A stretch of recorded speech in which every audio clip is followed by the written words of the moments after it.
ಏನಿದು ಉಚ್ಚಿಷ್ಟ ಗಣಪತಿ? ನೀವು ಎಲ್ಲ ರೀತಿ ಗಣಪತಿಗಳನ್ನು ನೋಡಿದ್ದೀರಾ, ಅರ್ಥ ಆಯ್ತಲ್ಲ. ಆದರೆ ಈ ಗಣಪತಿ ಇರತಕ್ಕಂಥದ್ದು ಮುಖ್ಯವಾಗಿ ಸಂಭೋಗ ಗಣಪತಿ ಅಂತ ಹೇಳ್ತೀವಿ, ರತಿಕ್ರೀಡೆ ಆಡ್ತಕ್ಕಂಥ ಗಣಪತಿ ಅಂತ ಹೇಳ್ತೀವಿ.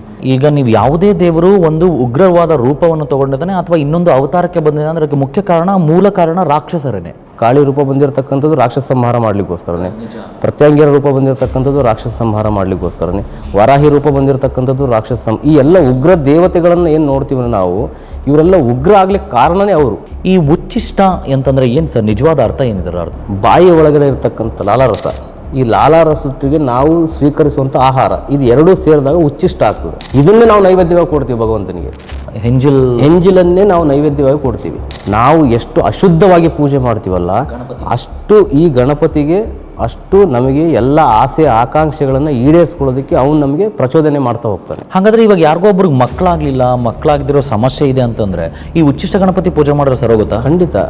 ಸಾರಾಯಿನೂ ಕೂಡ ಅಭಿಷೇಕ ಮಾಡ್ತಾರೆ ಉಚ್ಚಿಷ್ಟ ಗಣಪತಿಗೆ ಅಂತ ಕೇಳ್ಪಟ್ಟೆ, ನಿಜನಾ? ಈಗ ನೀವು ಅತಿಯಾಗಿ ಕುಡಿಯೋದ್ರಿಂದ ಮತಿಭ್ರಮಣರಾಗ್ತಾರೆ. ದೇವರಿಗೆ ಇಟ್ಟಂಥದ್ದು ಸ್ವಲ್ಪ ತಗೊಳ್ಳೋದ್ರಿಂದ ಏನಾಗುತ್ತೆ ಅಂತಂದರೆ ನಮ್ಮ ಇಂದ್ರಿಯ ಶಕ್ತಿ ಹೆಚ್ಚಾಗ್ತಾ ಹೋಗುತ್ತೆ. ಈ ರೀತಿ ಕೆಲವೊಂದು ಮೈಥುನ ಕ್ರಿಯೆ ಅಂತ ಹೇಳ್ತೀವಿ, ಅದರಿಂದ ಏನಾಗ್ತದೆ ಅಂತಂದರೆ ನಮ್ಮಲ್ಲಿ ಕೆಲವೊಂದು ಶಕ್ತಿ ವೃದ್ಧಿ ಆಗ್ತಾ ಹೋಗ್ತದೆ. ಈ ಗಣಪತಿನ ಮಾಡುವಂಥ ಪೂಜೆಗಿಂತ ಬೇಗವರ ಈ ಉಚ್ಚಿಷ್ಟ ಗಣಪತಿ ಕೊಡ್ತಾರೆ ಅಂತ ಅನ್ಸಲ್ವಾ? ಏನಾಗತ್ತಂತಂದರೆ ನೀವು ಇದನ್ನೆಲ್ಲ ಮನೇಲಿ ಕೂತ್ಕೊಂಡು ಮಾಡ್ತೀರಾ, ನಾವು ಇದನ್ನು ಸ್ಮಶಾನದಲ್ಲಿ ಕೂತು ಮಾಡ್ತೀವಿ. ಸೊ ಈ ಗಣಪತಿ ನಾವು ಯಾವುದೇ ಕಾರಣಕ್ಕೂ ಮನೇಲಿ ಪೂಜೆ ಮಾಡೋಂಗಿಲ್ವಾ? ಖಂಡಿತ ಇಲ್ಲ.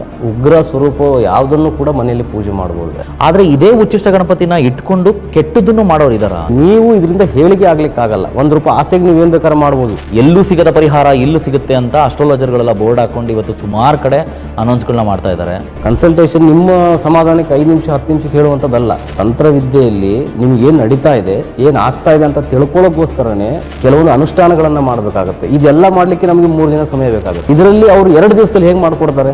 ಫೋನ್ ಮಾಡಿದ ಅರ್ಧ ಗಂಟೆಲಿ ಏನು ಮಾಡ್ಲಿಕ್ಕೆ ಸಾಧ್ಯ ಆಗ್ತದೆ? ತಥಾಸ್ತು ಅನ್ಲಿಕ್ಕೆ ದೇವರ. ಸೊ ನಿಮಗೆ ಯಾವುದೇ ಥರ ಕಷ್ಟ ಬಂತು ಅಂತಂದ್ರೂ ಹಿಂಗೆ ಸರೋಗಿ ಮಾಡ್ಕೊಬೋದಲ್ಲ ನೀವೂ ಸಹ?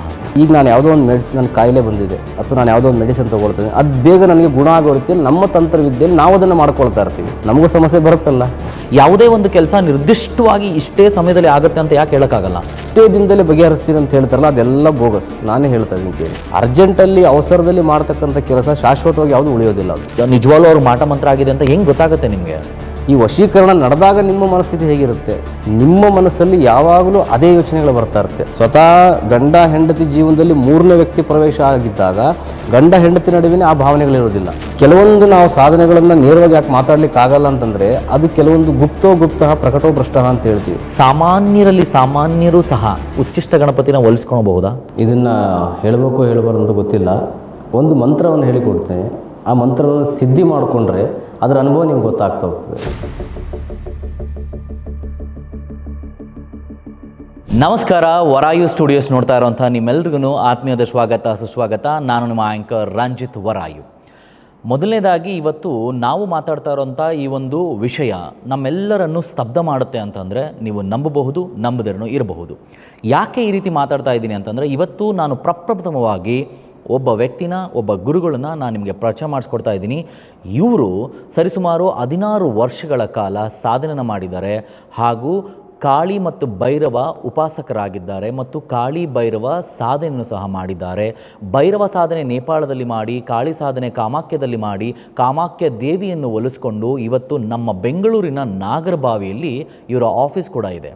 ಹಾಗೂ ಇವರು ಬಂದಿರೋಂಥ ಪ್ರತಿಯೊಬ್ಬರಿಗೂ ಸರಿಸುಮಾರು ಏನಿಲ್ಲ ಅಂತಂದರೂ 3000 ಜನಗಳಿಗೆ ತಮ್ಮ ಒಂದು ವಿದ್ಯೆ ಉಪಯೋಗಿಸ್ಕೊಂಡು ಬೇರೆಯವರಿಗೆ ಜೀವನಕ್ಕೆ ಒಳಿತನ್ನು ಮಾಡಿದ್ದಾರೆ ಮತ್ತು ಆ ಒಳಿತಿಂದ ಎಲ್ಲರೂ ಖುಷಿಪಟ್ಟಿದ್ದಾರೆ. ಇವತ್ತು ನಾವು ಮಾತಾಡ್ತಾ ಇರೋಂಥ ವಿಚಾರಕ್ಕೆ ಈ ವ್ಯಕ್ತಿ ಸೂಕ್ತವಾಗಿದ್ದಾರೆ ಹಾಗೂ ಈ ಸೂಕ್ತವಾಗಿರೋ ವಿಚಾರಗಳನ್ನು ಮಾತಾಡೋದಕ್ಕೆ ಒಬ್ಬ ವ್ಯಕ್ತಿತ್ವ ಬೇಕಾಗಿತ್ತು. ಆ ವ್ಯಕ್ತಿತ್ವದ ಮಹತ್ತರವಾದ ವಿದ್ಯೆ ಕಲ್ತಿರುವಂಥ ಗುರುಗಳು ನಮ್ಮ ಜೊತೆ ಇದ್ದಾರೆ. ಅವರೇನೆ ಶ್ರೀಯುತ ಶ್ರೀ ತಾಂತ್ರಿಕ ಮನೆತನದವರಾಗಿರೋರು ಹಾಗೂ ತಾಂತ್ರಿಕ ಮನೆತನದಿಂದ ಬಂದಿರುವಂಥ ಶ್ರೀನಿವಾಸ್ ತಾಂತ್ರಿಕ್ ಗುರುಜಿಯವರು ನಮ್ಮ ಜೊತೆ ಇದ್ದಾರೆ. ನಿಮಗೆ ಆತ್ಮೀಯದ ಸುಸ್ವಾಗತ ಸರ್ ಈ ಒಂದು ಕಾರ್ಯಕ್ರಮಕ್ಕೆ. ಜೈ ಮಾ ಕಾಮಾಖ್ಯ. ಹೇಗಿದ್ದೀರಾ ರಂಜಿತ್? ನಾನು ಚೆನ್ನಾಗಿದ್ದೀನಿ ಇವ್ರುಗಳೇ, ನೀವೇಗಿದ್ದೀರಾ? ಚೆನ್ನಾಗಿದ್ದೀನಿ ಸರ್. ಫಸ್ಟ್ ಆಫ್ ಆಲ್ ನಮ್ಮ ವರಾಯು ಸ್ಟುಡಿಯೋಸ್ಗೆ ಬಂದಿರೋದಕ್ಕೆ ನಿಮಗೆ ಥ್ಯಾಂಕ್ ಯು ಸೋ ಮಚ್ ಅಂತ ಹೇಳ್ತಾ ಇದ್ದೀನಿ. ಆ್ಯಂಡ್ ಎಲ್ಲ ನೋಡ್ತಾ ಇರೋಂಥ ವೀಕ್ಷಕರಿಗೆ ಇವತ್ತು ನಾವು ಮಾತಾಡ್ತಾ ಇರೋಂಥ ವಿಷಯನ ನಾನು ಎಲ್ರಿಗೂ ಹೇಳಬೇಕು.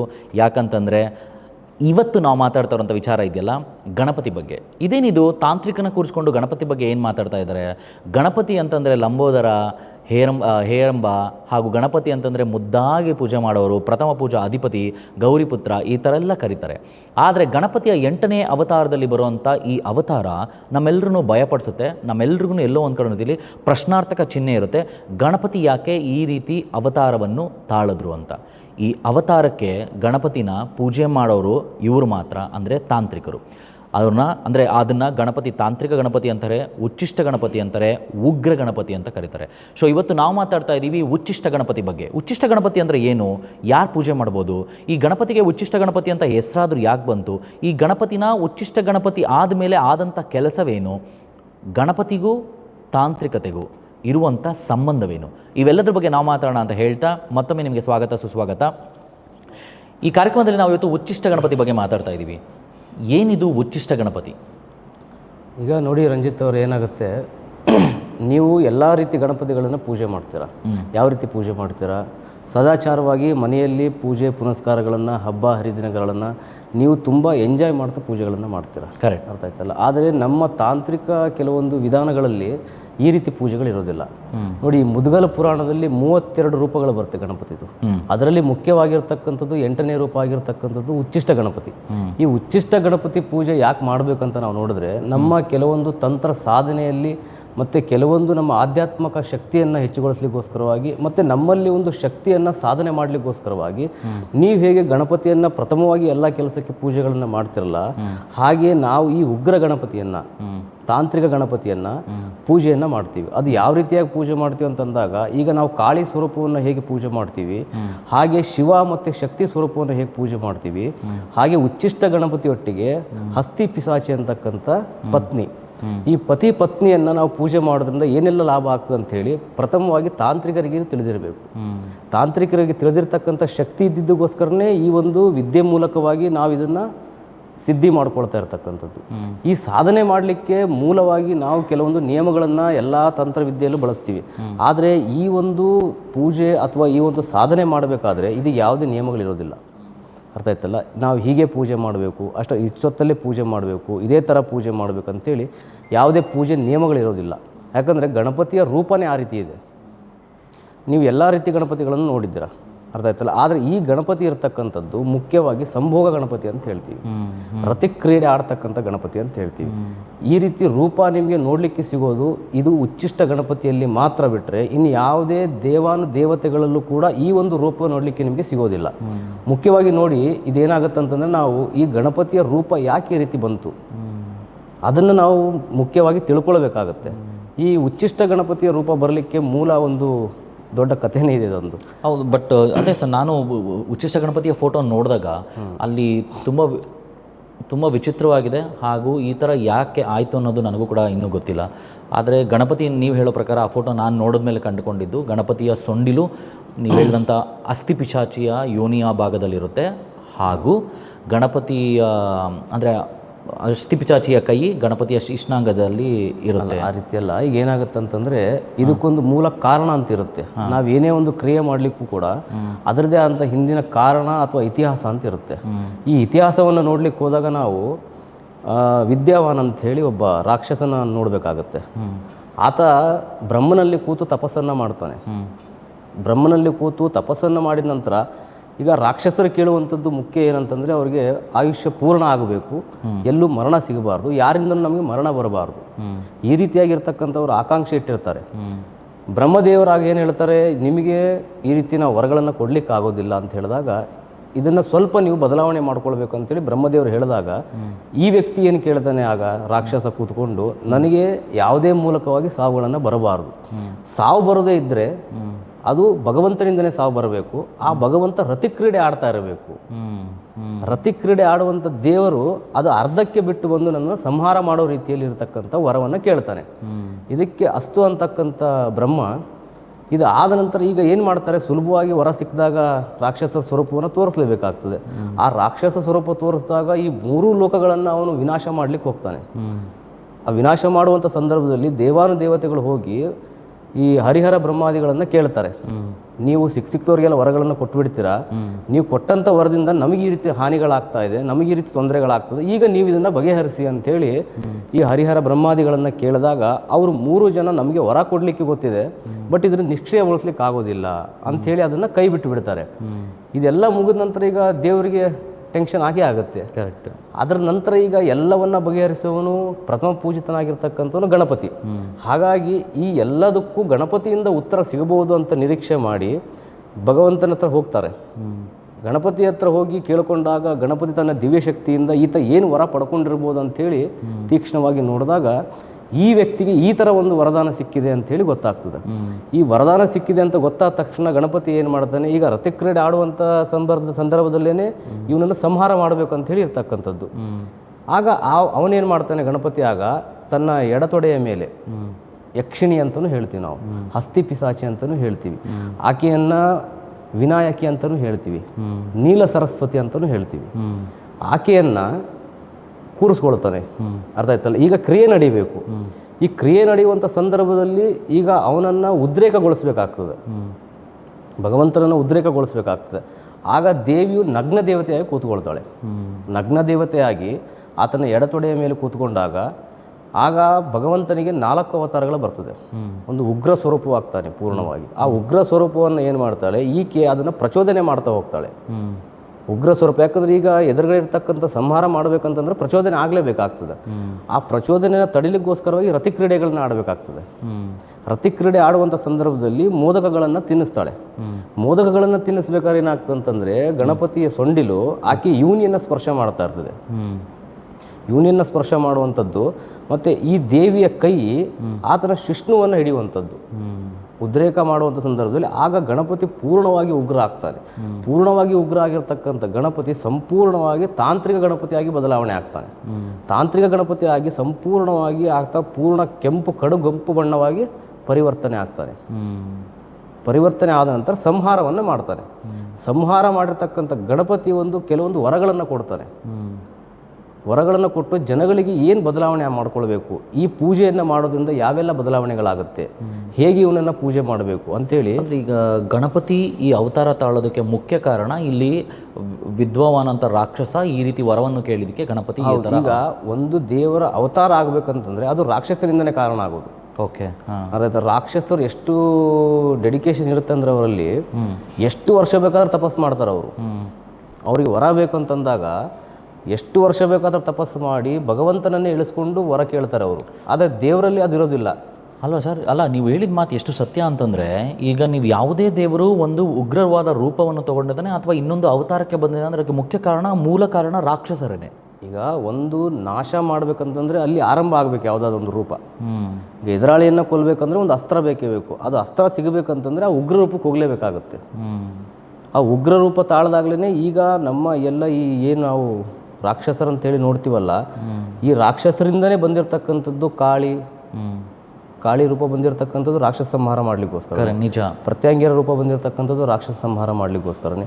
ವರಾಹಿ ರೂಪ ಬಂದಿರತಕ್ಕಂಥದ್ದು ರಾಕ್ಷಸ. ಈ ಎಲ್ಲ ಉಗ್ರ ದೇವತೆಗಳನ್ನು ಏನು ನೋಡ್ತೀವಿ ನಾವು, ಇವರೆಲ್ಲ ಉಗ್ರ ಆಗ್ಲಿಕ್ಕೆ ಕಾರಣನೇ ಅವರು.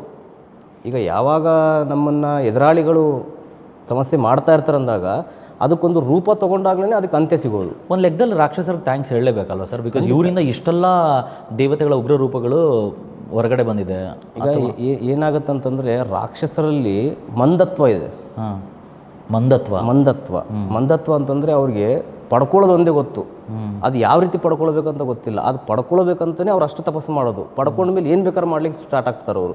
ಆದರೆ ಈ ದೇವತೆಗಳು ಇದ್ದಾರಲ್ಲ, ಅವ್ರು ಇದನ್ನೆಲ್ಲ ಯೋಚನೆ ಮಾಡ್ಲಿಕ್ಕೆ ಹೋಗಲ್ಲ. ನಾವು ದೇವತೆಗಳು, ನಮ್ಗೆ ಯಾರು ಏನು ಮಾಡ್ಲಿಕ್ಕಾಗಲ್ಲ, ಯಾರಿಂದ ನಮಗೇನು ಸಮಸ್ಯೆ ಬರೋದಿಲ್ಲ ಅಂತ ಅವ್ರು ಆ ರೀತಿ ತಿಳ್ಕೊಂಡಿರ್ತಾರೆ.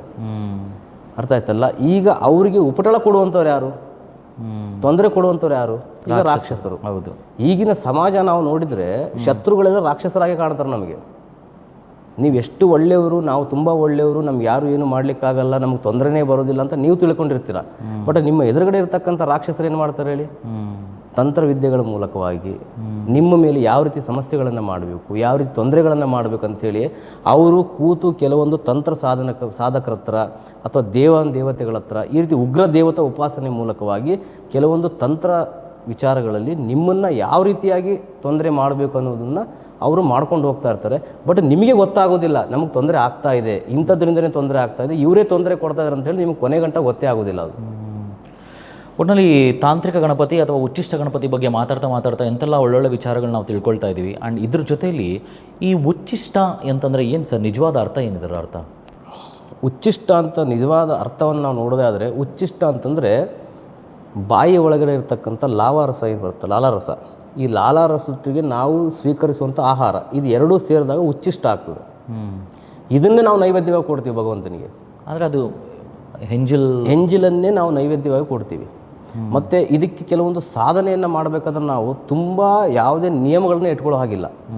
ನಾವು ಎಷ್ಟು ಇದಕ್ಕೆ ಮೈಲಿಗೆ ಅಂತ ಯಾವುದು ಬರೋದಿಲ್ಲ ಇದಕ್ಕೆ, ಅರ್ಥ ಆಯ್ತಲ್ಲ. ನಾವು ಎಷ್ಟು ಅಶುದ್ಧವಾಗಿ ಪೂಜೆ ಮಾಡ್ತೀವಲ್ಲ ಗಣಪತಿಗೆ, ಅಷ್ಟು ಈ ಗಣಪತಿಗೆ ಅಷ್ಟು ನಮಗೆ ಎಲ್ಲ ಆಸೆ ಆಕಾಂಕ್ಷೆಗಳನ್ನು ಈಡೇರಿಸ್ಕೊಳ್ಳೋದಕ್ಕೆ ಅವನು ನಮಗೆ ಪ್ರಚೋದನೆ ಮಾಡ್ತಾ ಹೋಗ್ತಾನೆ.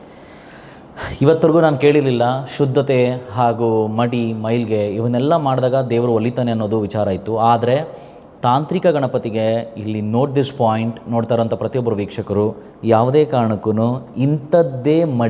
ಇಂಥದ್ದೇ ಅಂತ ಇಲ್ಲ. ನೀವು ಎಷ್ಟು ಅಶುದ್ಧತೆಯಿಂದ ಪೂಜೆ ಮಾಡ್ತೀರೋ ಅದೇನು. ಆಮೇಲೆ ಸರ್, ನಾನು ಇಲ್ಲಿ ಒಂದು ನಿಮ್ಮನ್ನು ಕೇಳಬೇಕು. ಈ ಗಣಪತಿಗೆ ಅಂದರೆ ನೀವು ಹೇಳಿದ್ರೆ ಇವಾಗ ಎಂಜುಲ್ನೇ ನೈವೇದ್ಯ ಕೊಡ್ತಾರೆ ಅಂತ, ಸಾರಾಯಿನೂ ಕೂಡ ಅಭಿಷೇಕ ಮಾಡ್ತಾರೆ ಉಚ್ಚಿಷ್ಟ ಗಣಪತಿಗೆ ಅಂತ ಕೇಳ್ಪಟ್ಟೆ, ನಿಜನಾ? ಏನಾಗುತ್ತೆ ರಂಜಿತ್ ಅವರೇ, ತಂತ್ರವಿದ್ಯೆಯಲ್ಲಿ ಪಂಚಮಕಾರ ಅಂತೇಳಿ ಕೌಲ ಪದ್ಧತಿ ಅಂತಿದೆ. ಈ ಕೌಲ ಪದ್ಧತಿಯಲ್ಲಿ ಪಂಚಮಕಾರ ಅಂತ ಹೇಳ್ತೀವಿ. ಮದ್ಯ, ಮಾಂಸ, ಮತ್ಸ್ಯ, ಮುದ್ರೆ ಮತ್ತು ಮೈಥುನ, ಇದು 5 ಕ್ರಿಯೆಗಳನ್ನು ಬಳಸಿ ನಾವು ತಂತ್ರವಿದ್ಯೆಯನ್ನು ಕಲಿಯುವಂಥದ್ದು. ತಂತ್ರವಿದ್ಯೆಯನ್ನು ಆ ಮುಖಾಂತರವಾಗಿ ಭಗವಂತನಿಗೆ ನಾವು ನೈವೇದ್ಯಗಳನ್ನು ಕೊಡುವಂಥದ್ದು. ಅರ್ಥ. ಈಗ ನೀವು ವೈನ್ ಅಂತ ಮದ್ಯ ಅಂತ ಹೇಳಿದ್ವಿ, ಮದ್ಯ ವೈನ್ ಅಥವಾ ಈ ಥರ ಡ್ರಿಂಕ್ಸ್ ಯಾವುದಾಗುತ್ತೆ ಅದನ್ನು ಭಗವಂತನಿಗೆ ನಾವು ಅರ್ಪಣೆ ಮಾಡಬೇಕಾಗ್ತದೆ ಮತ್ತು ಅದನ್ನು ನಾವು ತೊಗೊಳ್ಬೇಕಾಗುತ್ತೆ. ಅದನ್ನು ನಾವು ತೊಗೊಳ್ಳೋದ್ರಿಂದ ಆ ಪ್ರಸಾದವನ್ನು ನಮ್ಮ ಇಂದ್ರಿಯ ಶಕ್ತಿ ಹೆಚ್ಚಾಗುತ್ತೆ. ಈಗ ನೀವು ಅತಿಯಾಗಿ ಕುಡಿಯೋದ್ರಿಂದ ಮತಿಭ್ರಮಣರಾಗ್ತಾರೆ, ಕರೆಕ್ಟ್, ಅರ್ಥ ಆಯ್ತಲ್ಲ. ಬಟ್ ಇದನ್ನು ನಾವು ದೇವರಿಗೆ ಇಟ್ಟಂಥದ್ದು ಸ್ವಲ್ಪ ತೊಗೊಳ್ಳೋದ್ರಿಂದ ಏನಾಗುತ್ತೆ ಅಂತಂದರೆ ನಮ್ಮ ಇಂದ್ರಿಯ ಶಕ್ತಿ ಹೆಚ್ಚಾಗ್ತಾ ಹೋಗುತ್ತೆ, ಅರ್ಥ ಆಯ್ತಲ್ಲ. ಅದು ಭಗವಂತನಿಗೂ ಕೊಡುವಂಥದ್ದು, ನಾವು ತೊಗೊಳ್ಳುವಂಥದ್ದು. ಇದು ತಂತ್ರವಿದ್ಯೆಯಲ್ಲಿರ್ತಕ್ಕಂಥದ್ದು. ಇದು ಪಂಚಮಕಾರ ಅಂತ ಹೇಳ್ತೀವಿ. ಅದಾದ ನಂತರ ಮಾಂಸ ಆದ ನಂತರ ನಮಗೆ ಕೆಲವು ಮುದ್ರೆಗಳು ಬರುತ್ತೆ. ಆ ಮುದ್ರೆಗಳ ಮೂಲಕವಾಗಿ ನಾವು ಕೂತು ಅದನ್ನು ಸಾಧನೆಯನ್ನು ಮಾಡಬೇಕಾಗತ್ತೆ. ಮತ್ತು ಮತ್ಸ್ಯವನ್ನು ಯಾಕೆ ನಾವು ಹೇಳ್ತೀವಿ ಅಂತಂದರೆ, ಈಗ ಮನುಷ್ಯನ ಮನಸ್ಸು ಒಂದು ರೀತಿ ಮೀನಿದ್ದಾಗೆ ಒಂದು ಕಡೆ ನಿಂತ್ಕೊಳ್ಳೋದಿಲ್ಲ. ಅದನ್ನು ನಾವು ನಿಯಂತ್ರಣಕ್ಕೆ ತೊಗೊಳ್ಬೇಕಾಗುತ್ತೆ. ಆ ಸಾಧನ ಮೂಲಕವಾಗಿ ನಾವು ಅದನ್ನು ನಿಯಂತ್ರಣಕ್ಕೆ ತೊಗೊಂಡಾಗ ಮಾತ್ರ ನಾವು ಆ ಜಾಗದಲ್ಲಿ ಕೂತಂಥ ವಿಚಾರವನ್ನು ಸಿದ್ಧಿಸ್ಕೊಳ್ಳೋದಕ್ಕೆ, ಸಾಧನೆ ಮಾಡಲಿಕ್ಕೆ ನಮಗೆ ಸಹಾಯ ಆಗ್ತಾ ಹೋಗ್ತದೆ. ಇಲ್ಲ ಅಂತಂದ್ರೆ ನೀವಿಲ್ಲಿ ಸಾಧನೆ ಕೂತ್ಕೊಂಡಿರ್ತೀರ, ಮನಸ್ಸು ಇನ್ನೊಂದು ಎಲ್ಲ ಕಡೆ ಇರುತ್ತೆ, ಯಾವುದನ್ನು ಯೋಚನೆ ಮಾಡ್ತಾ ಇರ್ತೀರ, ಬಟ್ ನಿಮ್ಮ ಗುರಿ ತಲುಪೋದಕ್ಕೆ ಆಗೋದಿಲ್ಲ. ಕೆಲವೊಬ್ರು ಅರ್ಧಕ್ಕೆ ಸಾಧನೆ ಯಾಕೆ ಬಿಡ್ತಾರೆ ಹೇಳಿ? ಅವರ ಮನಸ್ಸು ಅವರ ಹತೋಟಿಲಿ ಇಲ್ಲದೇ ಇರೋ ಕಾರಣ, ಅವರು ಅಂದ್ಕೊಂಡಿರುವಂಥ ಯೋಚನೆಗಳು ಅಲ್ಲಿ ಅವರು ಅದನ್ನು ಸಾಧಿಸ್ಕೊಳ್ಳೋಕ್ಕಾಗದೇ ಇರೋ ಕಾರಣವಾಗಿ ಇದು ಅವರಲ್ಲಿ ಭಿನ್ನಾಭಿಪ್ರಾಯಗಳು ಆಗ್ತಾ ಹೋಗುತ್ತೆ. ಕೆಲವರು ಅರ್ಧಕ್ಕೆ ಸಾಧನೆಗಳನ್ನು ಬಿಡ್ತಾ ಹೋಗ್ತಾರೆ. ಅದಾದ ನಂತರ ಮೈಥುನ ಕ್ರಿಯೆ ಅಂತ ಹೇಳ್ತೀವಿ. ಈಗೇನು ರತಿ ಕ್ರೀಡೆ ಆಡುವಂಥ ಗಣಪತಿಯನ್ನು ನಾವು ನೋಡಿದ್ವಲ್ಲ, ಈ ರೀತಿ ಕೆಲವೊಂದು ಮೈಥುನ ಕ್ರಿಯೆ ಅಂತ ಹೇಳ್ತೀವಿ. ಅದರಿಂದ ಏನಾಗ್ತದೆ ಅಂತಂದರೆ ನಮ್ಮಲ್ಲಿ ಕೆಲವೊಂದು ಶಕ್ತಿ ವೃದ್ಧಿ ಆಗ್ತಾ ಹೋಗ್ತದೆ. ಇದು ಗುರುಮುಖೇನವಾಗಿ ನಾವು ಕಲಿಬೇಕಾಗ್ತದೆ ಕೆಲವೊಂದು ತಂತ್ರಗಳನ್ನು. ಆದರೆ ಈ ಉಚ್ಚಿಷ್ಟ ಗಣಪತಿಯ ತಂತ್ರ ಅಥವಾ ಸಾಧನೆ ಅನ್ನೋದೇನಿದೆಯಲ್ಲ, ಯಾವುದೇ ಗುರು ಇಲ್ಲದೇ ಕಲಿಬೋದು. ಅಂದಾಜು 12 ವರ್ಷಕ್ಕಿಂತ ಮೇಲ್ಪಟ್ಟಂಥವ್ರು. ಹಾಗಾದರೆ ನಿಮ್ಮ ಪ್ರಕಾರ ಸರ್, ನಾವು ಈ ಮೋದಕಗಳನ್ನು ಕೊಟ್ಟು ಗಣಪತಿನ ಒಲಿಸ್ಕೊಳ್ತೀವಿ, ಅಥವಾ ಯಾವುದೋ ಒಂದು ಕೆಂಪು ದಾಸವಾಳ ಇಷ್ಟ, ಅಥವಾ ಕೆಂಪು ವಸ್ತ್ರ ಇಷ್ಟ, ಅಥವಾ ಗಣಪತಿಗೆ ಇಷ್ಟವಾಗಿರುವಂಥ ಕೆಲವೊಂದು ತಿಂಡಿ ತಿನಿಸುಗಳನ್ನ ಕೊಟ್ಟು ಎಷ್ಟೋ ಜನ ಪೂಜೆಗಳನ್ನ ಮಾಡ್ತಾರೆ. ಗಣಪತಿ ಹಬ್ಬ ಬಂದರೆ ಜೋರಾಗಿ ಪೆಂಡಾಲ್ ಹಾಕಿ ಕೂರಿಸಿ ಜೈಂಕಾರಗಳನ್ನ ಹಾಕ್ಕೊಂಡು ಗಣಪತಿನ ಕರ್ಕೊಂಡು ಹೋಗ್ತಾರೆ. ಈ ಗಣಪತಿನ ಮಾಡುವಂಥ ಪೂಜೆಗಿಂತ ಬೇಗ ವರ ಈ ಉಚ್ಚಿಷ್ಟ ಗಣಪತಿ ಕೊಡ್ತಾರೆ ಅಂತ ಅನ್ಸಲ್ವಾ? ಏನಾಗತ್ತಂತಂದರೆ, ನೀವು ಇದನ್ನೆಲ್ಲ ಮನೇಲಿ ಕೂತ್ಕೊಂಡು ಮಾಡ್ತೀರಾ, ನಾವು ಇದನ್ನು ಸ್ಮಶಾನದಲ್ಲಿ ಕೂತು ಮಾಡ್ತೀವಿ, ಅರ್ಥ ಆಯ್ತಲ್ಲ. ಈಗ ನೀವೇ ಹೇಳಿದ್ರೆ ನಿಮ್ಮ ಸಂಪ್ರದಾಯವನ್ನು ನೀವು ಆ ರೀತಿಯಾಗಿ ಮಾಡ್ತೀರ. ದೇವರಿಗೆ ಧೂಪ, ದೀಪ, ನೈವೇದ್ಯ, ಪ್ರಸಾದ, ಹಣ್ಣು ಅಂಥೇಳಿ ಇಟ್ಟು ಪೂಜೆ ಮಾಡ್ತೀರ. ಬಟ್ ನಾವು ಈ ಪಂಚಮಕಾರದಿಂದ ಪೂಜೆ ಮಾಡ್ತೀವಲ್ಲ, ಇಲ್ಲಿ ಪಂಚದ್ರವ್ಯಗಳನ್ನು ಕೊಡ್ತೀರಾ, ಇಲ್ಲಿ ನಾವು ಪಂಚಮಕಾರವನ್ನು ಮಾಡ್ತೀವಿ. ಈ ಮಕಾರವನ್ನು ಮಾಡಬೇಕಾದ್ರೆ ಏನಾಗುತ್ತೆ ಅಂತಂದರೆ, ಗಣಪತಿಗೆ ಇರ್ತಕ್ಕಂಥದ್ದು ಉಗ್ರ ರೂಪ. ಸೊ ಸಾಮಾನ್ಯವಾಗಿ ಗಣಪತಿನ ನಾವು ನಾರ್ಮಲ್ ಆಗಿ ನೋಡೋದಾದರೆ ಸೊಂಡಲು ನೀಟಾಗಿರುತ್ತೆ ಅಥವಾ ಅಂದರೆ ಚೆನ್ನಾಗಿ ಮುದ್ದಾಗಿ ಕಾಣುವಂಥ ಗಣಪತಿ, ತುಂಬ ನೋಡಿದ್ರೆ ಕ್ಯೂಟಾಗಿರ್ತಾರೆ. ಸೊ ಈ ಗಣಪತಿ ನಾವು ಯಾವುದೇ ಕಾರಣಕ್ಕೂ ಮನೇಲಿ ಪೂಜೆ ಮಾಡೋಂಗಿಲ್ವಾ? ಖಂಡಿತ ಇಲ್ಲ. ಇಲ್ಲ. ಉಗ್ರ ಸ್ವರೂಪ ಯಾವುದನ್ನು ಕೂಡ ಮನೆಯಲ್ಲಿ ಪೂಜೆ ಮಾಡಬಾರ್ದು. ಹಾಗಾದರೆ ನಾವು ಒಂದು ನಿಮಿಷ ಕೇಳಿ, ಉಗ್ರ ಸ್ವರೂಪವನ್ನು ಯಾಕೆ ಮನೇಲಿ ಪೂಜೆ ಮಾಡಬಾರ್ದು ಅಂತಂದರೆ ಆ ಎನರ್ಜಿ ನೀವು ಪಡ್ಕೊಳ್ತಾ ಇರ್ತೀರ, ಅದು ನಿಮ್ಮಿಂದ ಮನೆಯವ್ರಿಗೆ ತೊಂದರೆ ಆಗಬಾರ್ದು. ಗೊತ್ತಾಯ್ತಲ್ಲ. ಕೆಲವೊಂದು ಪೂಜೆ ಪುನಸ್ಕಾರಗಳನ್ನು ತಂತ್ರವಿದ್ಯೆಯಲ್ಲಿ ಮಾಡಬೇಕಾದ್ರೆ ಯಾವುದೇ ಕಾರಣಕ್ಕೂ ನಾವು ಮನೆಯವ್ರನ್ನ ಅದರಲ್ಲಿ ಭಾಗಿ ಮಾಡ್ಕೊಳ್ಬಾರ್ದು. ಇದರಲ್ಲಿ ಏನಾಗುತ್ತೆ ಅಂತಂದರೆ ಮನೆಯಲ್ಲಿದ್ದಾಗ ಸಂಸಾರ ನಡೆಸಲೇಬೇಕಾಗ್ತದೆ. ಆ ಎನರ್ಜಿ ಪಾಸ್ ಆಗೋದ್ರಿಂದ ಏನಾಗುತ್ತೆ ಅಂತಂದರೆ ನಿಮ್ಮ ಕೆಲವೊಂದು ಲೋಪದೋಷಗಳು ಅಥವಾ ನೀವು ಪಡ್ಕೊಂಡಂಥ ಕೆಲವೊಂದು ಸಾಧನೆಗಳೆಲ್ಲವೂ ಕೂಡ ನಿಮ್ಮ ಪತಿ ಪತ್ನಿ ಸುತ ಆಲಯ ಅಂತ ಹೇಳ್ತೀವಿ, ಮನೆ ಮಕ್ಕಳು ಕುಟುಂಬ ಸಂಸಾರ, ಇದಕ್ಕೆ ಡ್ಯಾಮೇಜ್ ಆಗ್ತಾ ಹೋಗುತ್ತೆ. ಸಾಧಕರು ಯಾವತ್ತಿದ್ರೂ ಕೂಡ ಸಾಧನೆ ಮಾಡಬೇಕಾದ್ರೆ ಹೊರಗಡೆ ನಿಂತು ಸಾಧನೆ ಮಾಡ್ತಾರೆ. ಈ ಸಾಧನೆಗಳು ಮಾಡಬೇಕಾದ್ರೆ ಮುಖ್ಯವಾಗಿ ನಾವೀಗ ಅರಣ್ಯ ಪ್ರದೇಶಗಳನ್ನು ನೋಡ್ಬೋದು, ಅಥವಾ ಈ ನದಿ ಪ್ರದೇಶದಲ್ಲಾಗಿರ್ಬೋದು, ಅಥವಾ ಸಮುದ್ರ ತೀರದಲ್ಲಾಗಿರ್ಬೋದು, ಅಥವಾ ಈ ಸ್ಮಶಾನದಲ್ಲಾಗಿರ್ಬೋದು. ಈ 4 ಸ್ಥಳಗಳಲ್ಲಿ ಯಾಕೆ ಮಾಡ್ತೀವಿ ಅಂತಂದರೆ ಅಲ್ಲಿ ಕೆಲವೊಂದು ನಕಾರಾತ್ಮಕವಾದಂಥ ಶಕ್ತಿಗಳಿರುತ್ತೆ. ನಾವೀಗ ತಂತ್ರ ಸಾಧನೆ ಮಾಡ್ತಾ ಇರೋದೇ ಅಂಥ ಶಕ್ತಿಗಳಿಂದ ನಮಗೆ ಕೆಲವೊಂದು ಅನುಕೂಲಗಳಾಗಲಿ ಅಂಥೇಳಿ ಮಾಡ್ತಾ ಇರ್ತೀವಿ. ಆ ಶಕ್ತಿಯನ್ನು ಪಡ್ಕೊಳ್ಬೇಕಾದ್ರೆ ಅದನ್ನು ನಾವು ಸಾಧನೆ ಮಾಡ್ತಾ ಇರೋದ್ರಿಂದ ಅದು ಮನೆಯವ್ರ ಮೇಲೆ ಡ್ಯಾಮೇಜ್ ಆಗದೇ ಇರೋದಕ್ಕೋಸ್ಕರ ನಾವು ಕೆಲವೊಂದು ಸ್ಥಳಗಳನ್ನು ಗುರುತು ಮಾಡಿಕೊಂಡು ಅಲ್ಲೇ ಮಾಡಬೇಕಾಗತ್ತೆ. ಮತ್ತು ಇದಕ್ಕೆ ನಾವೇ ನಮಗೆ ಬೇಕಾದಂಥ ಪದಾರ್ಥಗಳನ್ನು ತಯಾರು ಮಾಡಿಕೊಂಡು ನಾವೇ ಕೆಲವೊಂದು ಇಷ್ಟು ದಿನ ಅಂಥೇಳಿ ಅದನ್ನು ನೋಡಿಕೊಂಡು, ಅರ್ಥ ಆಯ್ತಲ್ಲ, ಅದ್ರ ಮುಖಾಂತರವಾಗಿ ಮಾಡಿದ್ರೆ ಮಾತ್ರ ನಮಗದು ಸಾಧನೆ ಆಗುತ್ತೆ. ಬಟ್ ಉಚ್ಚಿಷ್ಟ ಗಣಪತಿಯಲ್ಲಿ ಇದು ಯಾವುದೂ ಇರೋದಿಲ್ಲ. ಉಚ್ಚಿಷ್ಟ ಗಣಪತಿಯಲ್ಲಿ ನಿಮಗೆಲ್ಲವನ್ನು ಪ್ರಚೋದನೆ ಮಾಡ್ತಾನೆ ಅವನು, ಸಂಸಾರ ಸೇರಲಿಕ್ಕೆ ಪ್ರಚೋದನೆ ಮಾಡ್ತಾರೆ. ಈಗ ನೋಡಿ, ಈಗ ಉಚ್ಚಿಷ್ಟ ಗಣಪತಿನ ಯಾಕೆ ಪೂಜೆ ಮಾಡ್ತೀವಿ ನಾವು ಅಂದರೆ ಮುಖ್ಯ ಉದ್ದೇಶನೇ ಸಂಸಾರ ಸುಖ ಯಾರಿಗೂ ಇರೋದಿಲ್ಲಲ್ಲ, ಅವರು ಮಾಡಿದರೆ ಇದು ಬಹಳ ಬೇಗ ವರದಾನ ಆಗ್ತಾ ಹೋಗುತ್ತೆ. ಸೊ ವೀಕ್ಷಕರೇ, ನಿಮ್ಮ ಮನೆಗಳಲ್ಲಿ ಮನಸ್ಥಿತಿಗಳು ಸರಿ ಇಲ್ಲ, ಮನೆಸ್ಥಿತಿಗಳು ಸರಿ ಇಲ್ಲ, ಎಲ್ಲೋ ಒಂದು ಕಡೆ ಒಂದು ರೀತಿಯಲ್ಲಿ ಹಸ್ಬೆಂಡ್ ಆ್ಯಂಡ್ ವೈಫ್ ಪ್ರಾಬ್ಲಮ್ ಇದ್ದರೆ, ನೀವು ನಿಮ್ಮ ಸಂಸಾರದ ಸುಖವನ್ನು ಆ ಸಂಭೋಗವನ್ನು ಕರೆಕ್ಟಾಗಿ ಮಾಡ್ತಿಲ್ಲ, ಮೆಡಿಕಲಲ್ಲಿ ರಿಪೋರ್ಟ್ಸ್ಗಳೆಲ್ಲವೂ ಚೆನ್ನಾಗಿದೆ, ಆದರೂ ಮನಸ್ಥಿತಿ ಸರಿ ಇಲ್ಲ, ನಿಮ್ಮ ಕೈಲಿ ಆಗ್ತಿಲ್ಲ ಅಂತಂದರೆ ದೇರ್ ಇಸ್ ಸಮಥಿಂಗ್ ರಾಂಗ್. ಅದಕ್ಕೆ ಮೂಲ ಕಾರಣ ಹಾಗೂ ಮೂಲ ಪೂಜೆ ಮಾಡಬೇಕಾಗಿರೋದು ನೀವು ಉಚ್ಚಿಷ್ಟ ಗಣಪತಿಯನ್ನು. ನಮ್ಮ ಸನಾತನ ಧರ್ಮದಲ್ಲಿ ಬಂದಿರುವಂಥ ನಾನಾ ರೂಪಗಳಲ್ಲಿ ಉಗ್ರ ರೂಪಗಳ ದೇವತೆಗಳು ಇಲ್ಲಿದ್ದಾರೆ. ಅದಕ್ಕೆ ಕಾರಣ ರಾಕ್ಷಸರು ಅಂತ ಆಲ್ರೆಡಿ ಗುರುಗಳು ಹೇಳಿದ್ರು. ಮತ್ತು ಮನೆಗಳಲ್ಲಿ ಯಾವುದೇ ಕಾರಣಕ್ಕೂ ಫೋಟೋಗಳನ್ನು, ಉಗ್ರವಾದ ಫೋಟೋಗಳನ್ನು ಇಡಬಾರ್ದು ಅಂತಂದರೆ, ಇದು ನಾನೊಂದು ಪ್ರಶ್ನೆ ಸರ್, ಯಾರೋ ಒಬ್ಬರು ಮನೇಲಿ ನೋಡಿದ್ದೀನಿ ಕಾಳಿ ಫೋಟೋ ಇಟ್ಕೊಂಡಿರ್ತಾರೆ, ಕಾಳಿ ಮಾತೆ ಅಂದರೆ ಉಗ್ರ. ಇಲ್ಲಿ ಯಾವುದೇ ಉಗ್ರವಾಗಿರುವಂಥ ಫೋಟೋಗಳನ್ನು ಮನೇಲಿ ಇಡಲೇಬಾರ್ದು. ಹೌದು, ನಿಜ. ಏನಾಗುತ್ತಂತಂದರೆ ಸಾಧನೆಗೋಸ್ಕರ ಮಾಡುವಂಥದ್ದು ಬೇರೆ, ಸಮಾಧಾನಕ್ಕೋಸ್ಕರವಾಗಿ ಮಾಡುವಂಥದ್ದು ಬೇರೆ. ಅದಾಯ್ತಲ್ಲ. ಈಗ ಕೆಲವೊಬ್ಬರು ಈಗ ನನ್ನ ಮನೆ ದೇವರು ಅಂತ ಹೇಳ್ತಾರೆ. ಮನೆ ದೇವರಾಗಿರೋದ್ರಿಂದಾಗಿ ಅಲ್ಲಿ ಅವರು ಇಂಥ ಕಾರ್ಯಗಳು ಯಾವುದು ಮಾಡೋದಿಲ್ಲ. ಅರ್ಥ ಆಯ್ತಲ್ಲ. ಈಗ ತಂತ್ರ ಸಾಧನೆ ಮಾಡಬೇಕಾದ್ರೆ ನೀವು ಮನೆಯಲ್ಲಿ ಮಾಡಲಿಕ್ಕೆ ಯಾಕೆ ಆಗೋದಿಲ್ಲ ಅಂತ ಇದಕ್ಕೋಸ್ಕರ ನಾನು ಹೇಳಿದ್ದು ನಿಮಗೆ. ಅರ್ಥ ಆಯ್ತಲ್ಲ. ಈಗ ನೀವು ಪೂಜೆಯನ್ನು ಮಾಡ್ತೀರಾ, ಫೋಟೋವನ್ನು ಇಡ್ತೀರಾ ಅಷ್ಟೇ, ಬಟ್ ಅಲ್ಲಿಂದ ಕೆಲವೊಂದು ನೆಗೆಟಿವಿಟಿ ನಿಮಗೆ ಹೊಡಿತಾ ಇರ್ತದೆ. ಅಂದರೆ ಆ ದೇವಿ ಅಷ್ಟು ಉಗ್ರ ಆದಾಗ ಕೆಲವೊಂದು ರೀತಿಯಲ್ಲಿ ನೋಡಿ, ದೇವಸ್ಥಾನದಲ್ಲಿಟ್ಟು ಪೂಜೆ ಮಾಡೋದು ಬೇರೆ, ಮನೆಯಲ್ಲಿಟ್ಟು ಮಾಡೋದು ಬೇರೆ. ಈಗ ನೀವು ಅದನ್ನು ಮಾಡ್ತಾ ಇದ್ದೀರಂತಂದಾಗ ನೀವು ಅದಕ್ಕೆ ಕೆಲವೊಂದು ನಿಯಮಗಳಿರುತ್ತೆ. ಆ ನಿಯಮಗಳ ಪ್ರಕಾರವಾಗಿ ಮಾಡಿದಾಗ ಮಾತ್ರ ಅದನ್ನು ನೀವು ಶಾಂತಗೊಳಿಸ್ತಾ ಇರ್ತೀರ. ಅದು ಯಾವಾಗ ನಿಮಗೆ ರಿವರ್ಸ್ ಆಗ್ತಾ ಹೋಗುತ್ತಲ್ಲ, ಆಗ ನಿಮ್ಮ ಮನೆಗೆ ಡ್ಯಾಮೇಜ್ ಆಗ್ತಾ ಹೋಗುತ್ತೆ, ಕರ್ಮ ನಿಮಗೆ ಹೊಡಿತಾ ಹೋಗುತ್ತೆ. ಆಗ ನಿಮಗೆ ಅದು ಗೊತ್ತಾಗೋದಿಲ್ಲ. ಮನೆಯಲ್ಲೇ ಇಟ್ಕೊಂಡಿರ್ತೀರ, ಬಟ್ ಅದು ನಿಮಗೆ ತಿಳಿಯೋದಿಲ್ಲ ಆಗ. ಥ್ಯಾಂಕ್ ಯು ಸರ್, ಒಂದು ಒಳ್ಳೆ ಮಾಹಿತಿನ ಕೊಟ್ಟಿದ್ದೀರಾ. Thank you so much. And ಇವರ ಸಂಪೂರ್ಣವಾದ ಅಡ್ರೆಸ್ನು ಕೂಡ ನಾವು ಹಾಕ್ತಾ ಇದ್ದೀವಿ. ಇದೇ ನಾಗರಬಾವಿಲಿರುವಂಥವ್ರು ಇವರು. ಸೊ ಇವರ ವಿಳಾಸದ ಜೊತೆಗೆ ಇವರ ಕಾಂಟ್ಯಾಕ್ಟ್ ನಂಬರ್ ಕೂಡ ನಾವು ಕೊಟ್ಟಿರ್ತೀವಿ. ನಿಮಗೇನಾದರೂ ಕನ್ಸಲ್ಟೇಷನ್ ಮಾಡೋವಂಥ ಅವಶ್ಯಕತೆ ಇದ್ದರೆ ಹಾಗೂ ಅದು ಅನಿವಾರ್ಯವಾಗಿದ್ದರೆ ಖಂಡಿತವಾಗ್ಲೂ ಇಲ್ಲಿದೆ ಒಂದು ಉಪಾಯ ಹಾಗೂ ಉದಾಹರಣೆ ಕೂಡ ಇಲ್ಲಿ ಸಾಕ್ಷಾತ್ ನಾವು ಕೂರಿಸಿದ್ದೀವಿ. ಸೊ ನಿಮ್ಮ ಎಲ್ಲ ರೀತಿಯ ಪ್ರಾಬ್ಲಮ್ಗಳಿಗೆ, ಅಂದರೆ ತಾಂತ್ರಿಕದಲ್ಲಿ ಎಲ್ಲೋ ಒಂದು ಕಡೆ ಒಂದು ರೀತಿಯಲ್ಲಿ ಏಳಿಗೆ ಸಿಗ್ತಾ ಇಲ್ಲ, ಅಥವಾ ಯಾವುದೋ ಒಂದು ರೀತಿಯಲ್ಲಿ ತುಂಬ ನೀವು ನೋವನ್ನು ಕಾಡ್ತಾ ಇದ್ದೀರಾ, something is messy, something is not good in your life ಅಂತಂದರೆ here is the right person. So number ಕೊಟ್ಟಿರ್ತೀವಿ, ದಯವಿಟ್ಟು ಕಾಂಟ್ಯಾಕ್ಟ್ ಮಾಡಿ ಅಂತ ಹೇಳ್ತಾ, ಇನ್ನೂ ಹಲವಾರು ವಿಚಾರಗಳನ್ನ ಈ ಒಂದು ತಾಂತ್ರಿಕ ಗಣಪತಿ ಬಗ್ಗೆ, ಉಚ್ಚಿಷ್ಟ ಗಣಪತಿ ಬಗ್ಗೆ ಮಾತಾಡ್ತಾ ಇನ್ನೊಂದು ಪ್ರಶ್ನೆ ನನ್ನಲ್ಲಿ ಕಾಡ್ತಾ ಇದೆ. ಖಂಡಿತ. ಈಗ ಉಚ್ಚಿಷ್ಟ ಗಣಪತಿನ ಬರೀ ಗಂಡ ಹೆಂಡತಿಯ ಒಂದು ಸುಖಕ್ಕೆ ಬಳಸ್ಕೊಳೋವಂಥವ್ರು ಅಥವಾ ಈ ಪೂಜೆ ಮಾಡಿದ್ರೆ ಸರೋಗುತ್ತೆ ಅಂತ ಹೇಳಿದ್ರಿ. ಆದರೆ ಇದೇ ಉಚ್ಚಿಷ್ಟ ಗಣಪತಿನ ಇಟ್ಕೊಂಡು ಕೆಟ್ಟದನ್ನು ಮಾಡೋರು ಇದ್ದಾರಾ, ನೆಗೆಟಿವ್ನೂ ಕೂಡ ತಲುಪುತ್ತಾ ಅಂತ? ಈಗ ಪೂಜೆಯ ಮೂಲ ಉದ್ದೇಶಗಳಂತ ಇರುತ್ತೆ. ಈಗ ನೀವು ಅದನ್ನು ಬಳಸ್ಕೊಳ್ಳೋ ಮಾರ್ಗ ಬೇರೆ ಬೇರೆ ಆಗ್ಬೋದು ಹೊರತು, ಬಟ್ ಕೊಡುವಂಥ ಈಡೇರಿಸುವಂಥ ಕ್ರಿಯೆ ಗಣಪತಿ ನಿಮಗೆ ಕೊಟ್ಟೇ ಕೊಡ್ತಾನೆ. ಆ ಶಕ್ತಿಯನ್ನು ನೀವು ಹೇಗೆ ಅದನ್ನು ಪರಿವರ್ತನೆ ಮಾಡಿಕೊಂಡು ಸಮಾಜದ ಮೇಲೆ ಹೇಗೆ ಅದನ್ನು ಕೆಟ್ಟ ಒಂದು ರೀತಿಯಲ್ಲಿ ಬಳಸ್ಕೊಂಡು ಹೋಗ್ತಿರಲ್ಲ, ಅದರಿಂದ ನಿಮಗೆ ಯಾವುದೇ ಸಾಧನೆ ಮಾರ್ಗ ಸರಿ ಹೋಗೋದಿಲ್ಲ ಒಂದು. ಮತ್ತು ನೀವು ಅದನ್ನು ಹೇಗೆಲ್ಲ ಈ ರೀತಿ ಬಳಸ್ತಾ ಹೋಗ್ತಿರಲ್ಲ, ಅದರ ಶಕ್ತಿ ಕುಂದು ಹೋಗ್ತಾ ಹೋಗುತ್ತೆ. ಓಕೆ. ಅದರ ಶಕ್ತಿ ಸಂಪೂರ್ಣವಾಗಿ ಕುಂದುತ್ತಾ ಹೋಗುತ್ತೆ. ಮತ್ತು ನೀವು ಇದರಿಂದ ಹೇಳಿಕೆ ಆಗಲಿಕ್ಕಾಗಲ್ಲ. ₹1 ಆಸೆಗೆ ನೀವೇನು ಬೇಕಾದ್ರೂ ಮಾಡ್ಬೋದು. ಅರ್ಥ ಆಯ್ತಲ್ಲ. ಇದರಿಂದ ಜನಗಳಿಗೆ ಅನುಕೂಲಕ್ಕೋಸ್ಕರ ಬಳಸಿದಾಗ ಮಾತ್ರ ಇಲ್ಲಿ ನಿಮಗೆ ಯಶಸ್ಸು, ಕೀರ್ತಿ, ಶ್ರೇಯಸ್ಸು, ಅಭಿವೃದ್ಧಿ ಎಲ್ಲವೂ ಆಗುತ್ತೆ. ಅರ್ಥ ಆಯ್ತಲ್ಲ. ಈಗಿನ ಸಮಾಜದಲ್ಲಿ ಏನಾಗಿದೆ ಅಂತಂದರೆ, ಈಗ ನೀವು ಸೋಷಿಯಲ್ ಮೀಡಿಯಾನ ಬಹಳ ಗಮನಿಸ್ತಾ ಇದ್ದೀರಾ. ಈ ಮಾಟ ಮಂತ್ರ ಮಾಡಿಕೊಟ್ಬಿಡ್ತೀನಿ, 1 ಗಂಟೆಲಿ ಪರಿಹಾರ ಮಾಡಿಕೊಡ್ತೀನಿ, 2 ಗಂಟೆಲಿ ಪರಿಹಾರ ಮಾಡಿಕೊಡ್ತೀನಿ ಅಂತೇಳಿ ಬಹಳಷ್ಟು ಜನ ಅದನ್ನು ಮಾಡ್ತಾ ಇದ್ದಾರೆ. ಬಟ್ ನೀವು ಅರ್ಥ ಮಾಡ್ಕೋಬೇಕಲ್ಲ, ಅವ್ರು ಯಾವ ಸಾಧನೆ ಮಾಡಿದ್ದಾರೆ, ಅವ್ರು ಯಾವ ಸಾಧನೆ ಮೂಲಕವಾಗಿ ಇದನ್ನು ಬಗೆಹರಿಸ್ತಾ ಇದ್ದಾರೆ, ಯಾವ ಮಾರ್ಗವಾಗಿ ಇದನ್ನು ಮಾಡ್ತಾರೆ. ಯಾರು ಜನ ಅದನ್ನು ಪ್ರಶ್ನೆ ಮಾಡೋದಿಲ್ಲ.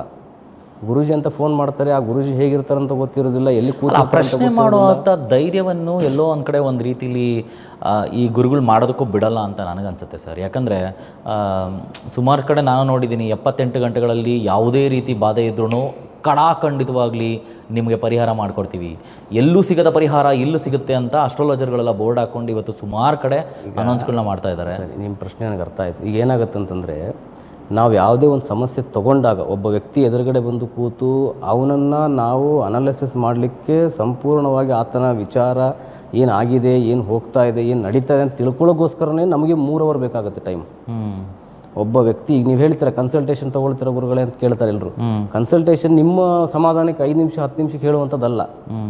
ತಂತ್ರವಿದ್ಯೆಯಲ್ಲಿ ನಿಮಗೇನು ನಡೀತಾ ಇದೆ, ಏನು ಆಗ್ತಾ ಇದೆ ಅಂತ ತಿಳ್ಕೊಳ್ಳೋಕ್ಕೋಸ್ಕರನೇ ನಿಮ್ಮ ಹಿನ್ನೆಲೆಯನ್ನು ತಿಳ್ಕೊಂಡು ಇಂಥ ಸಮಸ್ಯೆಗೆ ಇಂಥ ಪ್ರಯೋಗನೇ ಆಗಿದೆ, ಇಂಥ ಪ್ರಯೋಗದಿಂದ ನೀವು ಸಮಸ್ಯೆಗಳನ್ನ ಅನುಭವಿಸ್ತಾ ಇದ್ರಂತ ನಮಗೆ ಗೋಚರ ಆಗಲಿಕ್ಕೆ 2-3 ಅವರ್ ಬೇಕಾಗುತ್ತೆ. ಈ 2-3 ಅವರ್ ಆದ ನಂತರ ನಾವು ನಿಮ್ಮ ಪೂಜೆಗೋಸ್ಕರ ಕೆಲವೊಂದು ಸಾಧನಗಳನ್ನು ಮಾಡಬೇಕಾಗುತ್ತೆ, ಕೆಲವೊಂದು ಅನುಷ್ಠಾನಗಳನ್ನು ಮಾಡಬೇಕಾಗುತ್ತೆ. ಇದೆಲ್ಲ ಮಾಡಲಿಕ್ಕೆ ನಮಗೆ 3 ದಿನ ಸಮಯ ಬೇಕಾಗುತ್ತೆ. ಅರ್ಥ ಆಯ್ತಲ್ಲ. ಇದರಲ್ಲಿ ಅವರು 2 ದಿವಸದಲ್ಲಿ ಹೇಗೆ ಮಾಡಿಕೊಡ್ತಾರೆ? ಫೋನ್ ಮಾಡಿದ ಅರ್ಧ ಗಂಟೆಲಿ ಏನು ಮಾಡ್ಲಿಕ್ಕೆ ಸಾಧ್ಯ ಆಗ್ತದೆ? ತಥಾಸ್ತು ಅನ್ಲಿಕ್ಕೆ ದೇವರ ನಿಜ. ಹಾಗಾಗಿ ಎಲ್ಲರೂ ನಂಬಿ ಹಾಳಾಗಬೇಡಿ. ಇಫ್ ಯು ಡೋಂಟ್ ಮೈಂಡ್, ನಾನು ಈ ಪ್ರಶ್ನೆನ ಕೇಳಿದಾಗ ಎಲ್ಲೋ ಒಂದು ಕಡೆ ಒಂದು ರೀತಿಯಲ್ಲಿ ರಾಂಗಾಗಿ ಯೋಚನೆ ಮಾಡಬೇಡಿ. ತಾಂತ್ರಿಕತೆಯನ್ನು ಬಳಸ್ಕೊಂಡು ಆಗದಿರುವಂಥ ಕೆಲಸಗಳನ್ನು ಸಹ ಮಾಡಿಸ್ಕೊಳೋ ಅಂಥದ್ದೇ ಒಂದು ತಾಂತ್ರಿಕ ವಿದ್ಯೆ ಅಥವಾ ತಾಂತ್ರಿಕ ಕಲೆ, ತಾಂತ್ರಿಕ ಪೂಜೆ. ಈ ವಿಚಾರಗಳಲ್ಲಿ ನಿಮಗೆ ಅಥವಾ ತಾಂತ್ರಿಕರಿಗೆ ನಾನು ಕೇಳುವಂಥದ್ದು, ಇಷ್ಟೆಲ್ಲ ತಾಂತ್ರಿಕ ವಿದ್ಯೆ ಕಲ್ತಿರೋರು ನೀವು ಪೂಜೆ ಪುನಸ್ಕಾರಗಳನ್ನು ಸ್ಮಶಾನದಲ್ಲಿ ಮಾಡ್ತೀರಾ, ನದಿ ತೀರಗಳಲ್ಲಿ ಮಾಡ್ತೀರಾ. ಸೊ ನಿಮಗೆ ಯಾವುದೇ ಥರ ಕಷ್ಟ ಬಂತು ಅಂತಂದ್ರೂ ಹಿಂಗೆ ಸರೋಗಿ ಮಾಡ್ಕೊಬೋದಲ್ಲ ನೀವೂ ಸಹ. ಈಗ ಡಾಕ್ಟ್ರ್ ಸಮಸ್ಯೆ, ಡಾಕ್ಟ್ರ್ ಇನ್ನೊಬ್ಬರ ಹತ್ರ ಹೋದಾಗಲೇ ಒಂದು ಸಮಸ್ಯೆ ಅಂತ ಗೊತ್ತಾಗೋದು.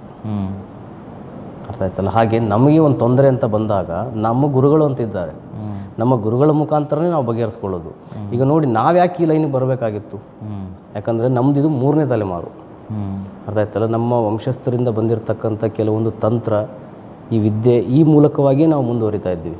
ಅರ್ಥ ಆಯ್ತಲ್ಲ. ಮತ್ತು ಇದ್ರ ಮಧ್ಯೆ ನಾವು ಜ್ಯೋತಿಷ್ಯದಲ್ಲಿ MA ಕೂಡ ಆಗಿದೆ ನಮ್ಮದು. ಜ್ಯೋತಿಷ್ಯ ಮತ್ತು ತಂತ್ರ ಎರಡರಲ್ಲೂ ಕೂಡ ನಾವು ಸಾಧನ ಮಾಡಿಕೊಂಡು ಮಾಡ್ತಾ ಇರೋದ್ರಿಂದಾಗಿ ಇವತ್ತು ಬರ್ತಕ್ಕಂಥವ್ರ ಸಮಸ್ಯೆಯನ್ನು ಬಗೆಹರಿಸ್ಕೊಳ್ತಾ ಇದ್ದೀವಿ, ನಮ್ಮ ಸಮಸ್ಯೆಗಳನ್ನು ಕೂಡ ನಾವು ಬಗೆಹರಿಸ್ತಾ ಇದ್ದೀವಿ. ಅರ್ಥ ಆಯ್ತಲ್ಲ. ಮತ್ತು ಮನುಷ್ಯನಿಗೆ ಎಲ್ಲನೂ ಬೇಕಾಗುತ್ತೆ, ಶಾಸ್ತ್ರ ಶಸ್ತ್ರ ಎರಡೂ ಬೇಕಾಗುತ್ತೆ. ಎರಡರಲ್ಲೂ ಕೂಡ ಗೊತ್ತಿದ್ದಾಗಲೇ ಮಾತ್ರ ಮುಂದೆ ನಮ್ಗೆ ಏನಾಗ್ತದೆ, ಏನು ಆಗ್ತಾ ಇದೆ ಅದನ್ನು ತಿಳ್ಕೊಂಡು ನಾವು ಈಗಲೇ ಅದನ್ನು ಸರಿ ಮಾಡ್ಕೊಳ್ಳೋ ಪ್ರಯತ್ನ ಪಡಬೇಕು ಹೊರತು ತೀರ್ಮಾನ ನಿಮಗೆ ಕತ್ತಿಗೆ ಬಂದು ಕೂತ್ಕೊಂಡಾಗ ಏನು ಮಾಡ್ತೀರಾ? ಅರ್ಥ ಆಯ್ತಲ್ಲ. ಹಾಗೆ ಸಮಸ್ಯೆ ಅಂತಂದಾಗ ಎಲ್ಲರಿಗೂ ಬರೋ ಸಹಜ. ಸಮಸ್ಯೆ ಅಂತ ಬಂದಾಗ ಅದನ್ನು ನೀವು ಹೇಗೆ ಬಗೆಹರಿಸ್ಕೊಳ್ತೀರ ಅನ್ನೋದ್ರ ಮೇಲೆ ಹೋಗುತ್ತೆ. ಕೆಲವೊಂದು ಸಮಸ್ಯೆಗಳು ಕೋರ್ಟ್ ಮುಖಾಂತರ ಬಗೆಹರಿಬೇಕಾಗ್ತದೆ, ಕೆಲವೊಂದು ನೀವು ಹಾಸ್ಪಿಟ್ಲ್ ಮುಖಾಂತರ ಬಗೆಹರಿಸ್ಕೊಳ್ಬೇಕಾಗ್ತದೆ, ಕೆಲವೊಂದು ಇಂಥ ತಂತ್ರವಿದ್ಯೆ ಮೂಲಕವಾಗಿ ಬಗೆಹರಿಸ್ಕೊಳ್ಬೇಕಾಗ್ತದೆ. ಅದನ್ನು ನಾವು ನೋಡಿ ಮಾಡ್ತೀವಿ ಅಂಥೇಳಿ ಎಲ್ಲ ನಾವು ತೊಗೊಳಕ್ಕಾಗಲ್ಲ, ಸರಿಪಡಿಸ್ಕೊಳ್ತೀವಿ ಅಂಥೇಳಿ ಎಲ್ಲ ನಾವು. ಈಗ ನಮಗೆ ಮೆಡಿಸಿನ್ ಸಮಸ್ಯೆ ಬಂದಾಗ ನಾವು ಮೆಡಿಸಿನ್ ತೊಗೊಳ್ಳೇಬೇಕಾಗುತ್ತೆ. ಅರ್ಥ ಆಯ್ತಲ್ಲ. ಹಾಗೆ ತೊಗೊಳ್ಳುವಂಥ ಮೆಡಿಸಿನ್ ನಮ್ಮ ಮೈಗೆ ಹತ್ತೋ ರೀತಿಯಲ್ಲಿ ನಾವೇನು ಮಾಡಬೇಕು ಅದನ್ನು ಮಾಡ್ಕೊಳ್ತೀವಿ ನಮ್ಮ ತಂತ್ರವಿದ್ಯೆ ಮೂಲಕವಾಗಿ. ಈಗ ನಾನು ಯಾವುದೋ ಒಂದು ಮೆಡಿಸಿನ್, ನನ್ನ ಕಾಯಿಲೆ ಬಂದಿದೆ ಅಥವಾ ನಾನು ಯಾವುದೋ ಒಂದು ಮೆಡಿಸಿನ್ ತೊಗೊಳ್ತೇನೆ, ಅದು ಬೇಗ ನನಗೆ ಗುಣ ಆಗೋ ರೀತಿಯಲ್ಲಿ ನಮ್ಮ ತಂತ್ರವಿದ್ಯೆಯಲ್ಲಿ ನಾವು ಅದನ್ನು ಮಾಡ್ಕೊಳ್ತಾ ಇರ್ತೀವಿ. ನಮಗೂ ಸಮಸ್ಯೆ ಬರುತ್ತಲ್ಲ. ಗುಡ್. ನಿಮ್ಮ ಸಮಸ್ಯೆಗಳಿಗೆ ಆ ಎಲ್ಲ ಭಗವತಿ ಅಂದರೆ ಎಲ್ಲ ದೇವರುಗಳು ಸಹಾಯ ಮಾಡಲಿ, ಚೆನ್ನಾಗಿರಲಿ. ಬಟ್ ನಿಮ್ಮಿಂದ ಎಲ್ರಿಗೂ ಒಳ್ಳೆಯದಾಗಲಿ ಅನ್ನೋದು ನಾನು ಖಂಡಿತವಾಗ್ಲೂ ಕೇಳ್ಕೊಳ್ತೀನಿ. ಈಗ ತಾಂತ್ರಿಕರಿಗೆ ಎಲ್ಲೋ ಒಂದು ಕಡೆ ಒಂದು ರೀತಿಯಲ್ಲಿ ಈ ಥರ ಪ್ರಶ್ನೆಗಳನ್ನ ಕೇಳಿದ್ರೆ ಇಷ್ಟ ಆಗಲ್ಲೇನೋ ಅಂತ ಅನಿಸುತ್ತೆ. ಆದರೂ ನಾನು ನಿಮ್ಮನ್ನು ಕೇಳಬೇಕು, ಇದು ಜನಪರವಾಗಿ ನಾನು ಕೇಳುವಂಥ ಪ್ರಶ್ನೆಗಳು.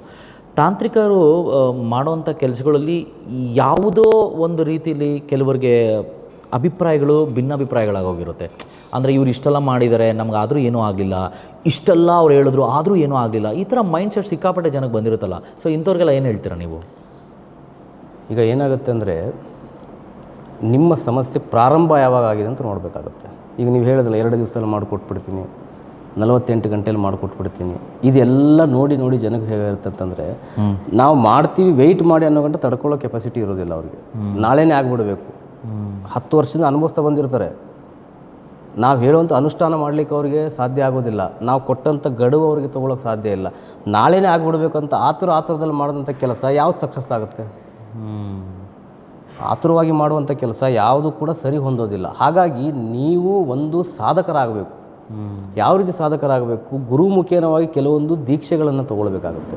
ನಿಮ್ಮ ಸಮಸ್ಯೆ ಬಗೆಹರಿಸ್ಕೊಳ್ಬೇಕಾದ್ರೆ ನೀವು ಕೆಲವೊಂದು ಮಂತ್ರಸಿದ್ಧಿ ಮೂಲಕ, ಕೆಲವೊಂದು ತಂತ್ರಸಿದ್ಧಿ ಮೂಲಕ ಕೆಲವೊಂದು ಅನುಷ್ಠಾನಗಳನ್ನು ಮಾಡಬೇಕಾಗತ್ತೆ. ಕೆಲವೊಂದು ದಿವಸ ನಿಮ್ಮ ದೇಹದಲ್ಲಿರ್ತಕ್ಕಂಥ ನೆಗೆಟಿವಿಟಿಗಳನ್ನು ತೆಗಿಲಿಕ್ಕೋಸ್ಕರವಾಗಿ ನೀವು ನಿಮ್ಮ ದೇಹ ಶುದ್ಧಿಯನ್ನು ಮಾಡ್ಕೊಳ್ಬೇಕಾಗ್ತದೆ, ನಾಡಿ ಶುದ್ಧಿಯನ್ನು ಮಾಡ್ಕೊಳ್ಬೇಕಾಗ್ತದೆ. ಇದು ಮಾಡ್ಕೊಳ್ಳೋಕ್ಕಾದ್ರೆ ನಿಮ್ಮ ಹತ್ರ ಸಮಯ ಬೇಕಲ್ಲ. ಈಗ ನಿಮಗೆ ಕ್ಯಾನ್ಸರ್ ಬಂದಿದೆ, ಅದು ಆ್ಯಕ್ಚುಲಿ ಹೇಳಬೇಕು ಅಂತಂದರೆ ಈ ಸಮಯನ ಕೊಡಲ್ಲ ಯಾರು. ನೀಟಾಗಿ ದೇಹ ಶುದ್ಧಿನ ಮನಸ್ಸು ಶುದ್ಧಿನ ಮಾಡ್ಕೊಳಕ್ಕೆ ಸಮಯ ಇಲ್ಲ. ಎಲ್ಲ ಕ್ವಿಕ್ಕಾಗಿ ಆಗ್ಬಿಡ್ಬೇಕು ಅಂತ ಕಾಯ್ತಾ ಇರ್ತಾರೆ. ಈಗ 10 ವರ್ಷದಿಂದ ಅನುಭವಿಸಿ ರಾತ್ರಿ ನೀವು ಕುತ್ತಿಗೆ ಹಾಕೋಬೇಕಂತ ನಿಂತ್ಕೊಂಡಿರ್ತೀರ. ಒಂದು ದಿನದಲ್ಲಿ ಬದಲಾಯಿಸ್ಕೊಳ್ತೀರ. ಮಾರನೇ ದಿನ ಬಂದು ನಾನು ಆ ಥರ ಮಾಡೋಕೆ ಹೋದ್ರೆ ನಾಳೆ ಸತ್ತೋಗ್ಬಿಡ್ತೀನಿ ನಮ್ಮ ಹತ್ರ ಬಂದು ಕೇಳಿದಾಗ ನಾವೇನು ಹೇಳಲಿಕ್ಕೆ ಸಾಧ್ಯ ಆಗ್ತದೆ? ಸೊ ನಿಮಗೂ ಒಂದಷ್ಟು ನಿಗದಿ ಸಮಯ ಬೇಕೇ ಬೇಕಾಗುತ್ತೆ. ಅಲ್ಲ, ನಮಗೆ ಅಂತಲ್ಲ, ನೀವು ಯಾವುದೇ ಒಂದು, ಈಗ ನೀವು ಮೆಡಿಕಲ್ ಫೀಲ್ಡ್ಗೆ ಹೋದರೂ ಕೂಡ ನಿಮಗೂ ಕ್ಯಾನ್ಸರ್ ಬಂದಿದೆ, ಕ್ಯಾನ್ಸರನ್ನು ಗುಣಮುಖ ಆಗಲಿಕ್ಕೆ ನೀವು ಮೆಡಿಸಿನ್ ಇಷ್ಟು ತಿಂಗಳು ಇಷ್ಟು ವರ್ಷ ತೊಗೊಳ್ಳೇಬೇಕಾಗುತ್ತಲ್ಲ. ತಾಂತ್ರಿಕತೆ ಅಂತಂದ್ರೆ ತುಂಬ ಬೇಗ, ತಾಂತ್ರಿಕತೆ ಅಂತಂದರೆ ತುಂಬ ವೇಗವಾಗುತ್ತೆ ಕೆಲಸಗಳನ್ನ. ಯಾರೂ ಮಾಡಿರೋ ಕೆಲಸಗಳನ್ನ, ಎಕ್ಸಾಂಪಲ್ ಹೇಳಬೇಕು ಅಂತಂದರೆ ಕೋರ್ಟಲ್ಲಿ ವಿಚಾರಗಳನ್ನ ಉಲ್ಟಂಪಲ್ಟ ಮಾಡಿಬಿಡ್ತಾರೆ. ಅದ್ರ ಜೊತೆಲಿ ನಿಮ್ಗೆ ಏನು ಬೇಕೋ ಎಲ್ಲವನ್ನು ಕೊಡ್ತೀನಿ ಅಂತ ಹೇಳ್ತಾರೆ. ಸೊ ಇಷ್ಟೆಲ್ಲ ಚಾಲೆಂಜಿಂಗ್ ಮಾಡೋವಂಥ ತಾಂತ್ರಿಕರು ಅಂದರೆ ನೀವುಗಳೆಲ್ಲರೂ ಹೇಳಿ, ಯಾವುದೇ ಒಂದು ಕೆಲಸ ನಿರ್ದಿಷ್ಟವಾಗಿ ಇಷ್ಟೇ ಸಮಯದಲ್ಲಿ ಆಗುತ್ತೆ ಅಂತ ಯಾಕೆ ಹೇಳೋಕ್ಕಾಗಲ್ಲ?